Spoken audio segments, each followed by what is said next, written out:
A new trailer for Tears of the Kingdom was revealed in the most recent Nintendo Direct, showcasing more than 2 minutes of footage jam-packed with a lot of details. Let's begin, as there is a lot to cover. The trailer begins with a shot of a stormy night, rain pouring down from Hyrule's dark sky. As golden thunder strikes, significantly different from the more greenish thunder from Breath of the Wild, we see a shot of Hyrule Field, facing towards the malice-spewing Death Mountain. On the center of the field, we get a glimpse of one of the Zonai pedestals emanating the green spiraling energy. We will see that this are very prominent throughout the trailer. Right beside it, there is a pool of malice, and much like the pedestal, these pools will be found all across the trailer, in all parts of Hyrule. We then see a shot of several wooden monster encampments, with both a red bokoblin and a blue bokoblin, but most importantly, we are introduced to a brand new enemy variety, this large, yellow, bat-like creature. This appeared to be the very same creature we caught a glimpse of in the previous trailer, so it's nice to finally get a good look at it. Next, we see what appears to be Zonai towers, glowing with 4 bright spotlights. This appeared to be replacing the Sheikah towers, glowing brightly to better show where they are, even from a long distance. And right in the middle of the screen, we can see one of the glowing patterns we last saw on the other trailers, although we can't really make out what it's trying to depict. As lightning strikes to illuminate the screen, we get a first look at the large vortex cloud we saw on the promotional art of Tears of the Kingdom. We will get a better look at it later on. Next, we see a shot of one of the Sky Islands. Right below it, there appears to be a cube-like platform with a glowing orange light on top, although I can't really say for sure what it may be. The island is floating right above Giza Crater, close to Rito Village. To the right, we get another of those glowing patterns, and in the center of the shot, there appears to be a new settlement, which by the looks of it could be a new monster encampment. This next shot is very interesting. This time, we are in the expansive underground caverns of Hyrule, which we got a glimpse of in the first teaser of Tears of the Kingdom.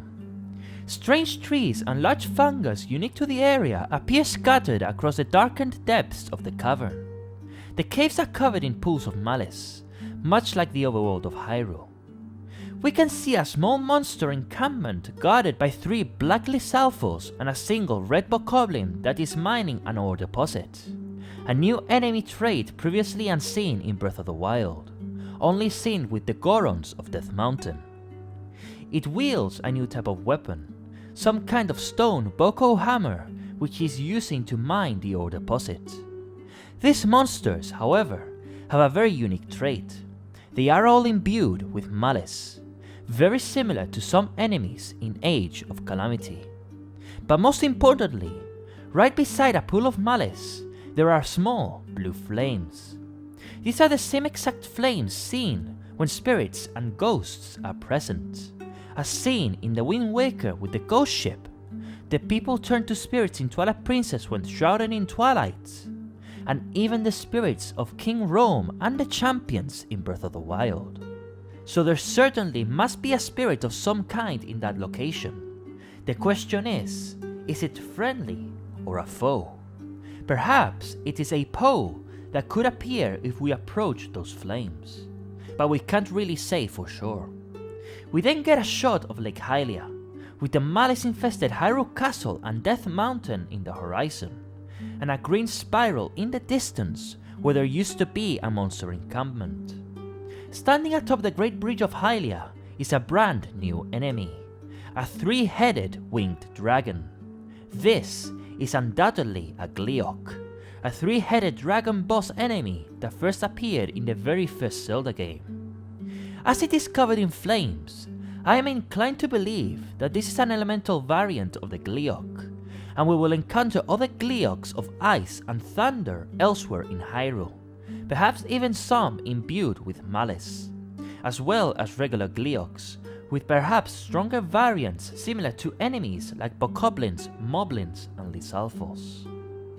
But most importantly, accompanying this shot, we get to hear for the very first time the voice of the Demon King, Ganondorf.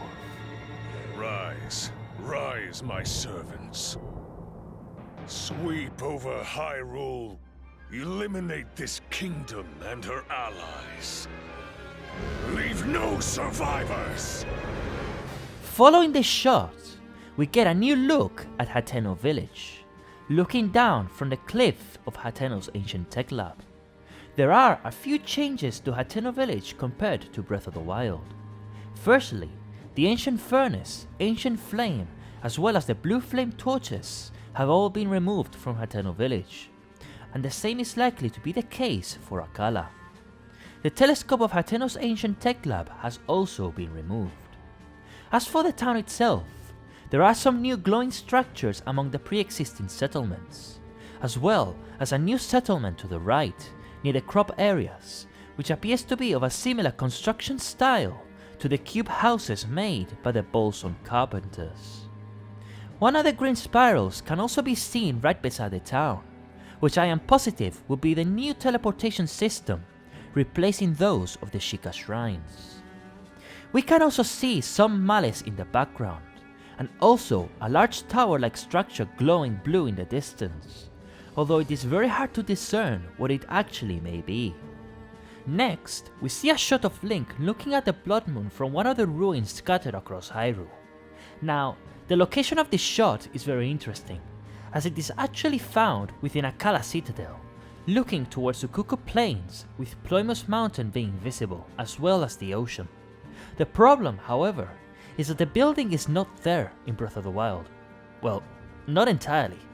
You see, while it just may be rubble, that's not entirely the case on the map, where we can actually see the building pointing exactly in the location that it appears in Tears of the Kingdom, but it just isn't there in the actual map of the world. It seems that Nintendo made a mistake in Breath of the Wild where they forgot to add this building and fixed it in Tears of the Kingdom, using this exact building for the shot of the trailer. Quite an interesting discovery from Breath of the Wild, which would not have been made apparent if it weren't for Tears of the Kingdom. As we get a close-up of the Blood Moon near Hyrule Castle, we get a good look at the floating fortress, its cliffs now completely covered by malice, which will prevent Link from climbing on their surface. Then, we see hundreds of malice projectiles being launched all throughout Hyrule Kingdom, reminiscent of those seen in the cutscene where Ganon takes over the Guardians and the Divine Beasts. This shot is showing part of the Great Plateau, specifically part of the Mount Hylia region, but it has been changed quite a bit, as the snow of Mount Hylia has melted away and pine trees have grown around the area. The walls seem to also have been repaired, as they don't seem to have the holes and gaps the one from Breath of the Wild had. This may suggest that there will be a time jump between Breath of the Wild and Tears of the Kingdom, likely of a few years. Geno's Shrine, as we can see, has been replaced for one of the green energy platforms, which again makes me believe that those will be used for fast travel. Next, we see a shot of a large Malix explosion. While the trailer may lead you to think that this is caused by one of the projectiles of Malice landing, that is not really the case. If we go frame by frame, we can actually see a figure within the explosion. It has 4 three-fingered claws akin to Dr. Octopus from Spider-Man, and by the looks of it, it may be a boss made of malice being defeated, as the explosion is remarkably similar to one of the Ganon Blights after they are defeated. I think it is possible that the dungeon bosses will be Ganon Blights, but mixed with Zonai technology instead of Sheikah technology. I do hope that at least, compared to Breath of the Wild, they are very varied in design. The next shot shows a gigantic igneous rock breaking apart. At first glance, it appears similar to a giant Igneotalus, but it may be part of Death Mountain breaking as something large emerges from underneath. Perhaps the Sky Islands, or even the Zonai Towers from before. We are then greeted to the same shot we last saw in the final trailer, of Hyrule Castle crumbling as it is ejected towards the sky by torrents of malice. Nothing really changed from this shot. For the next shot, we are shown the Great Plateau during a blood moon. There are several slight changes to the plateau that can be noticed. Firstly, and most obvious, the Sheikah Tower is nowhere to be seen. The architecture, however, unlike the other shot, matches almost exactly.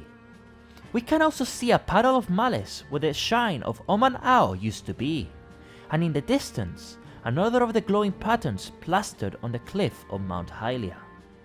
In the next shot, we see that the malice projectiles being shot by Ganon are actually his minions, being spawned across Hyrule Kingdom.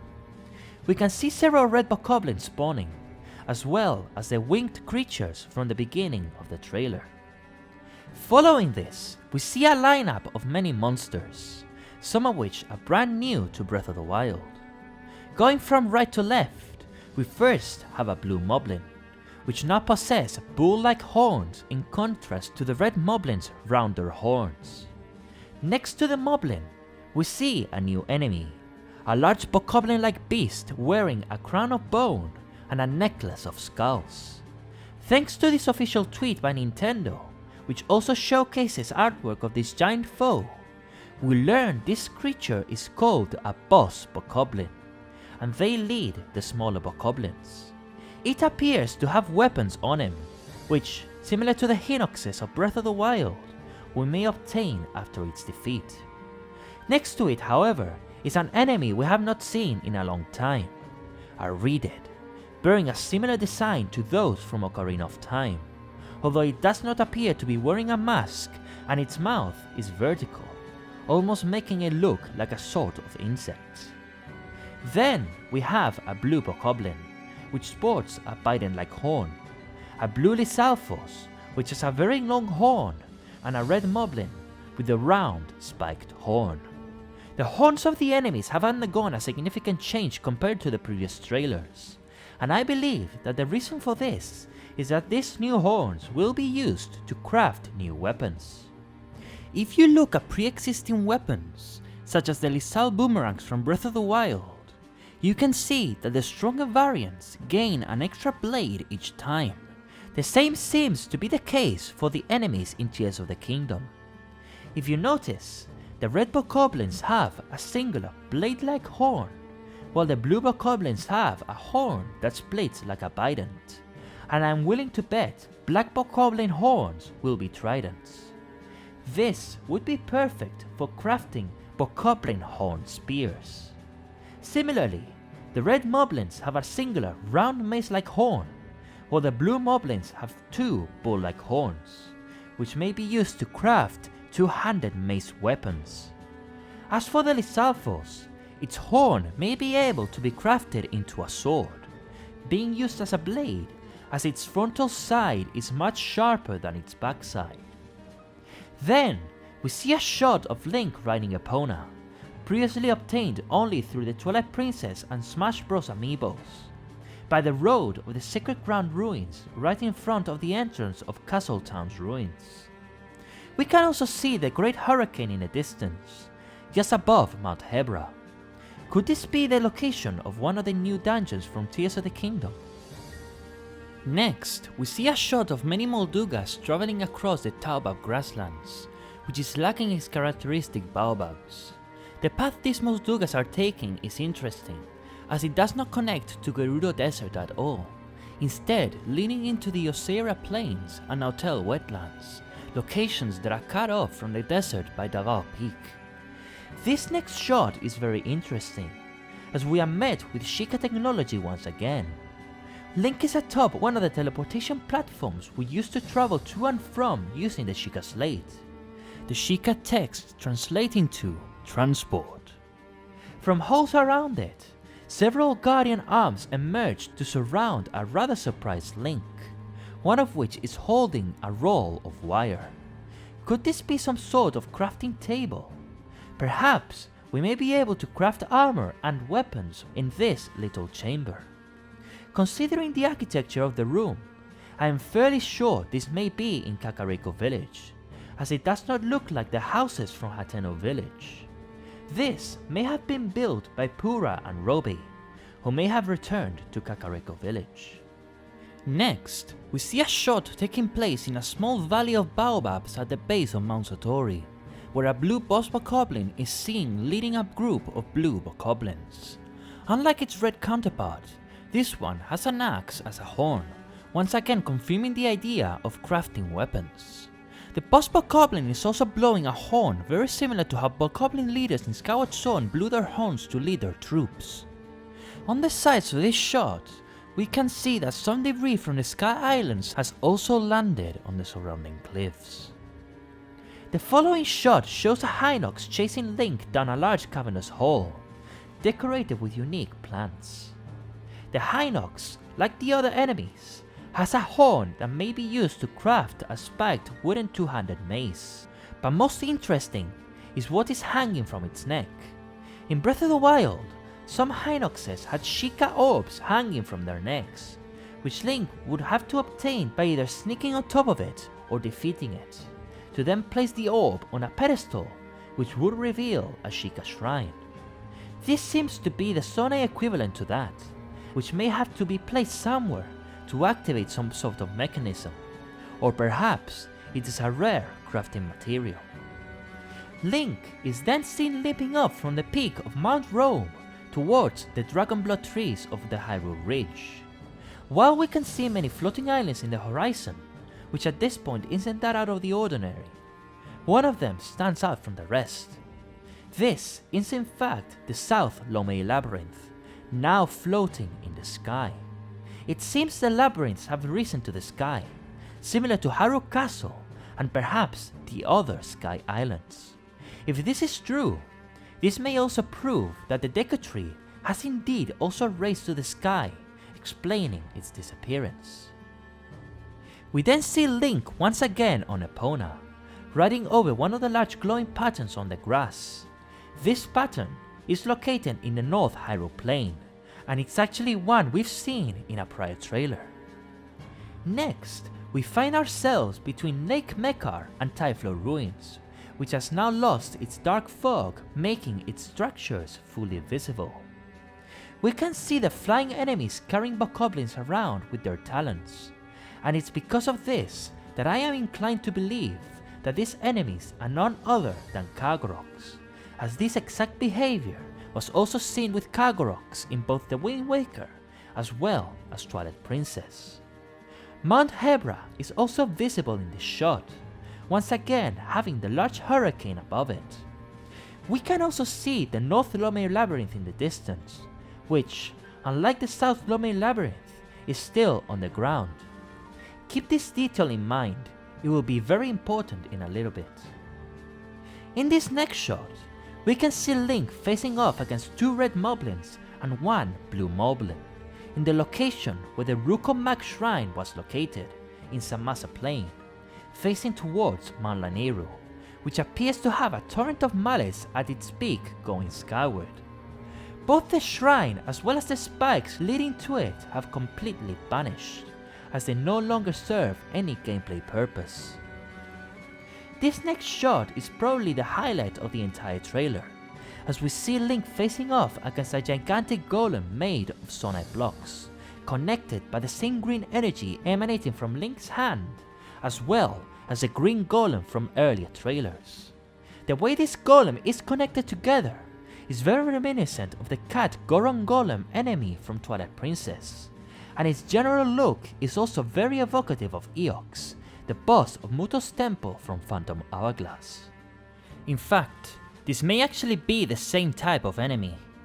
Eox's Japanese name is Oisu, a name shared with Masao from the Minish Cap, another stone-like automation.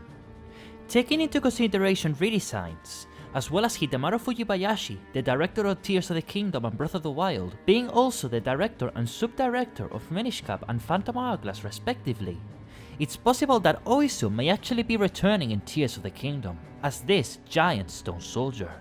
But even if it turns out to be the same Japanese name, expect the name to be different in English. Then, we see a close-up of Ganondorf, as he attempts to stand after being sealed for more than 10,000 years.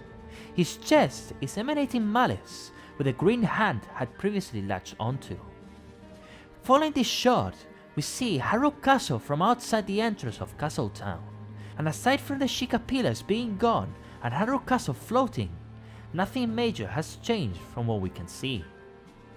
We then go back to Ganondorf, as he stands atop the pedestal he was sealed in, performing a spell that is likely responsible for raising Hyrule Castle to the sky. We are then met with a shot very similar to Ganondorf's awakening in the first teaser trailer, as his eyes begin to glow with malice. We then get a shot of Link atop one of the Sky Islands, as we hear the voice of Princess Zelda talking to Link. But Link, I am not sure you'll be able to stop him. As the camera zooms out, we get an aerial shot of Hyrule, revealing Link is standing on an island high atop of Kala. We can see a bunch of floating islands with thin bridges connecting them, and others are arranged as a tower, perhaps to be scaled by the phasing power from the earlier trailers. While we can see Mount Hebra in the horizon, interestingly enough, it does not have the hurricane above it, instead having floating islands, which may have been obscured by the hurricane in prior shots. So, this shot may be from after we dissipate the cloud after defeating whatever evil is causing it. Remember how in a previous shot, the North Lome Labyrinth was at ground level? Well, in this shot, we can actually see it floating above the surface. This means that either the labyrinths raise from the ground at the start of the game and stay there, or they begin to float and then we return them back to the surface after we complete whatever puzzle there is to complete in them this time around. If we take a close look at the rocks of Death Mountain, we can also spot another of the Zonai towers. Interestingly enough, Death Mountain also does not have any lava seas, meaning more areas will be uncovered for us to explore. Accompanied by the orchestra's theme song of Tears of the Kingdom from the previous trailer, we see Link leaping off one of the islands to the world below, where we can see familiar locations such as the Ash Swamp and the Cliffs of Kings. Several tendons of malice can be spotted on a few mountains, but the reason as to what purpose this may hold is still unclear. There appears to be a large gaping hole of malice at the peak of Mount Rosuro, as well as another Zonai tower in the distance. Could these malice locations on the map be entrances to the underground of Hyrule, an entryway to the cavernous depths of the kingdom? This next shot is taken from Sahasra Slope, looking down to Batroll Lake where, plastered across the ground of the surrounding area, is another of these patterns.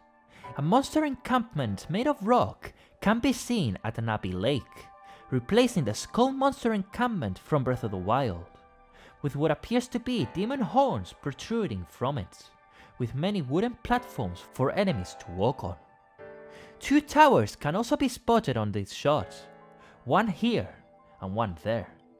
Could this be the Zonai towers we've seen throughout the trailer? Also, we can once again spot the South Lome Labyrinth floating in the sky. This next shot is taken from Irge Plain, facing towards Mount Drena, where we can faintly see, much like the other shots, the North Lome Labyrinth floating in the sky. The side of Mount Drena has a small cave opening, likely leading to the underground caverns below Hyrule. To the right of the shot, we can also see a monster encampment, which was not there in Breath of the Wild. What is most importantly about this shot, however, is that Link is shooting a new arrow, which is able to home in to nearby enemies. On its tip, it has attached what it seems to be a key's eye, giving the arrow vision and flight using Zonai magic. Perhaps we will be able to combine different monster parts with the arrows and other weapons, in order to give them unique properties, allowing for full customization of the player's arsenal. This also includes things like shields, which we already know will be fully customizable, as seen in a prior trailer with the Traveler's Shield having a Zonai Dragon flamethrower attached. On this next shot, Link is seen shield surfing on top of a rail system on Death Mountain, something that was not possible in Breath of the Wild, where he encounters a small monster encampment with two blue bokoblins and a red moblin, and a large rock with red veins. On both sides of the small encampment, there are two strange artifacts found on the ground. We will come back to this later on, as they are of great importance.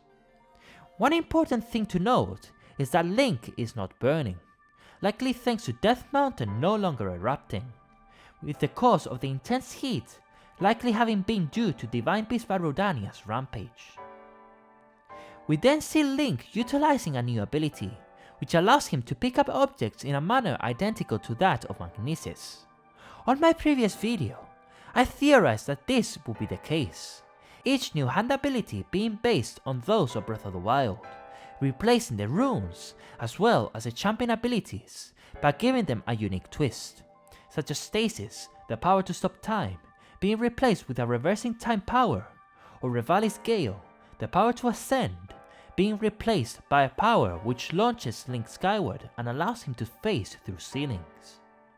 In this case, aside from being able to pick up seemingly any object, or perhaps just objects of Zonai origin, we can also rotate them using the gyroscope, similar to some of the puzzles within the Sheikah Shrines.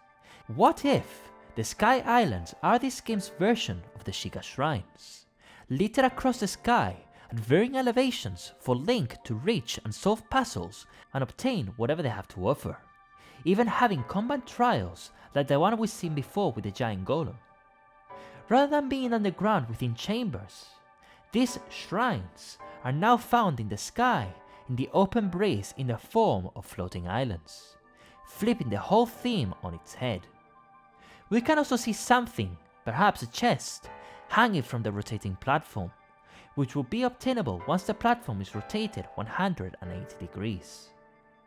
We next see a shot of Link facing off against a luminous stone talus in an underground cavern, the walls of which are decorated by luminous stones, such as the clusters seen in the background. Link is seen wielding a new weapon, which looks to be some sort of Zonai mace with a dragon head. When Link slaps the weapon forward, it ejects a cannonball towards the stone talus, revealing it to be a hand cannon. Hand cannons, also called a huachong in ancient China, are the world's oldest confirmed surviving firearms, being the precursors to handguns and pistols, which is very fitting for the Zonai. On the backside of the cannon, we can see the same circular pattern seen on the green golem of the previous trailer. We are then introduced to a mysterious female figure wearing a white dress adorned with Zonai patterns seen across the many islands of the sky, but her face is hidden from view. Considering we can't see any hair flowing behind her dress, this character can't be either of those depicted on the murals from the last trailer, whose clothes are also completely different, or the ancient princess from 10,000 years ago. This character has to be Princess Zelda, wearing a new Zonai ceremonial dress, echoing Zelda from Skyward Sword, where the Zelda of that era embarked on her own journey to regain her memories of her past life as Hylia, after being separated from Link at the beginning of the game, having fallen to the Surfer's world by the actions of the Demon Lord Girahim. And in Tears of the Kingdom, we instead have Zelda falling to the dark depths of Hyrule by the actions of the Demon King, Ganondorf. This shot of Link reaching out to grab her hand is also quite reminiscent of Skyward Sword, where Link receives the blessing of Goddess Hylia from Zelda in the distant past, which awakened the true power of the Master Sword. Following this, we see Link atop one of the Sky Islands, staring at his hand, perhaps testing it after having acquired a new power. We next return to the Great Plateau, to the mud pond where we first obtained the ice and fire arrows from two chests atop that wooden platform. This time, that wooden platform has collapsed, and in its place, there is a stone Zonai chest. At the other side of the pond, we can see a stone slab like those we used to remove using stasis, and as mentioned earlier, in place of the Omanao shrine, we have large pools of malice. Link uses his new Magnesis-like power to grab an object that is in the mud, which illuminates green instead of red like Magnesis. This object is a wheel of the Zonai car that we see in the next shot, which Link can be seen steering. The car seems to be running on some form of green energy, stored within a big container which looks strikingly similar to those vials on Link's hip. It seems that we will be able to craft vehicles by scavenging for parts across Hyrule, which seem to be stuck to the base vehicle by a form of green glue. This means that for the car, the power source, each of the 4 individual wheels, the steering handles, and each headlights could be changed for other parts. For instance, for what appears to be the headlights made of diamonds, we could change them for headlights made of other precious gems, such as ruby or sapphire. And the same applies for the hot air balloon of the next shot, as well as the heli glider of the next. Remember when I mentioned that the objects of this shot could be important? Those are propellers of this heli glider. On this shot of the car, if we look towards the pillars of Levias, we can see a new rock formation in the form of a ring. Not much I can say about it though, but it is certainly an interesting addition. And in the shot of the glider, not only do we see the long, thin tendrils of malice from previous shots, but also a spherical island which may be able to be rotated using the gyroscope controls of the magnesis-like power. As the trailer comes to a close, we see Link riding Epona across Hyrule Field, with the dueling peaks in the horizon. We see another of these spools of oozing malice right next to the tent, where we can see a woman staring at it, whom I think may be Lika, a minor NPC from Breath of the Wild. A pile of Zonai Sky ruins is seen as well, but curiously enough, it seems to have a glowing green generator, very reminiscent of the Sheikah ancient furnaces. As the camera pans forward, we see a ruin that's glowing green falling down. This may be one of the platforms we saw in the other trailer that Link used the time reversal power to return it to the sky with him grabbed onto. After the logo of the game is shown, we get a final sequence of Link, Zelda and Ganondorf in the caverns of the first teaser trailer. We first see Link standing in front of Ganondorf, whose head is turned and eyes burning with malice, indicating this shot takes place after this iconic shot from the first teaser. Link's arm as well as the Master Sword have also been severely damaged by malice at this point. Malice which is ejected from Ganondorf's abdomen like a raging, pulsating tentacle. As Link's arm is already damaged, this shot must come after the small glimpse we saw of Link being attacked by torrents of malice from the second trailer. Just as Ganon launches another attack of malice, Link drops the Master Sword and jumps off the platform where he's standing on, and then the screen turns to black. It is then that we hear Zelda speak again, asking someone to lend Link their power, perhaps to the hand itself. Please, lend him your power.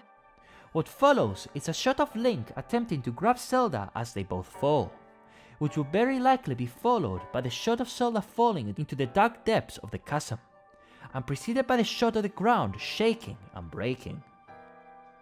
That's it for the trailer footage, but there is more content to cover released alongside it. On Twitter, the official Zelda of Japan account, as well as the Zelda website, revealed several new artworks worth discussing. 3 of them are of Link, displaying his new hand, as well as his brand new Zonai tunic. Zelda also gets a new artwork, where we get a glimpse of a brand new Sheikah Slate design based on the Nintendo Switch. Perhaps this Sheikah Slate was created by Pura and Robbie, as an upgrade of the Breath of the Wild's Sheikah Slate. The boss Bokoblin and the Bokoblins also get an artwork, and they look phenomenal. We also have an artwork of the broken Master Sword, identical to the artwork of the damaged Master Sword seen for Breath of the Wild.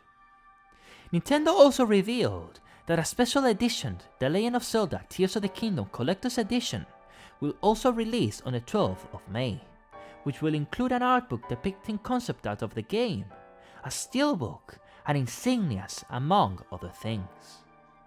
If you notice, the symbols on this collector's edition are identical to those shown on the leaked Nintendo Switch Tears of the Kingdom model, which practically confirms that model's design to be 100% real. And also releasing on the 12th of May is a new Link amiibo. The amiibos this time around will allow you to obtain new materials and weapons, like in Breath of the Wild, as well as unique fabrics to customize your paraglider depending on the amiibo you use, being able to change between fabrics at a specific shop. Only 4 designs have been seen thus far. We also have additional promotional screenshots that reveal a bit more. The first screenshot is a shot of Link fighting against the giant Zonai Golem, and we can see that the soldier's broadsword that Link is carrying is damaged by malice, and this may be a visual representation of the weapon's durability. The more you use it, the more damaged it will look, and eventually it would shatter. We also get a screenshot revealing an aerial view of Hyrule. We can see the gyroscope puzzle in the distant island over there, as well as the South Lome labyrinth floating in the distance, right beside Gerudo Desert.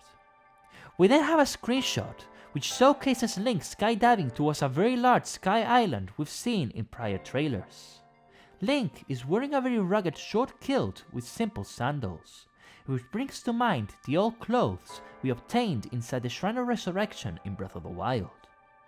We can see the large temple-like structure shown in past trailers, and I am very inclined to believe that this area will be the game's version of the Great Plateau, the tutorial area, with that temple structure possibly being the temple we will wake up in after acquiring the Green Hand, similar to how we awoke within the Shrine of Resurrection in Breath of the Wild. We can also see a dragon flying peacefully above the islands, similar to how we caught a glimpse of a dragon in a prior trailer, which I suspect to be the very same one. However, while this dragon may seem similar to Farosh, the Thunder Dragon and protector of the Spring of Courage, this dragon does not seem to be any of the dragons we've encountered in Breath of the Wild, instead being a brand new dragon unique to the islands. In the Japanese version of Breath of the Wild, the 3 dragons were each named after a goddess, a portmanteau of their name and the Japanese word for dragon. Dinra was called Oldra, a mix of Eldin and dragon. Nedra was Neldra, Neru can mean Nel or nail, and Farosh was Flodra, Furoru meaning floor, the Spanish word for flower, which is also seen in the name of Lake Floria, a portmanteau of Faeror and Hylia. Perhaps this new dragon will be named after the 4th most important goddess of the series, Goddess Hylia, with her name being Heidora, which, while it may work in Japanese, as it is so similar to the Japanese word for Hydra, Hidora, it may require a name change in the localizations like with the other dragons. I wonder what the roles of the dragons will be this time around, but considering the Zonai's worship of the dragons and how prevalent they are in their architecture, I am certain that they will be of great importance. And that was the complete analysis of the new trailer of Tears of the Kingdom, as well as extra promotional content. If you like this video, please leave a like, subscribe, and hit the notification bell to get notified of future uploads. Also, consider following me on Twitter and Instagram to stay in touch. This has been Solo Lore, and I'll see you in the next video. Bye.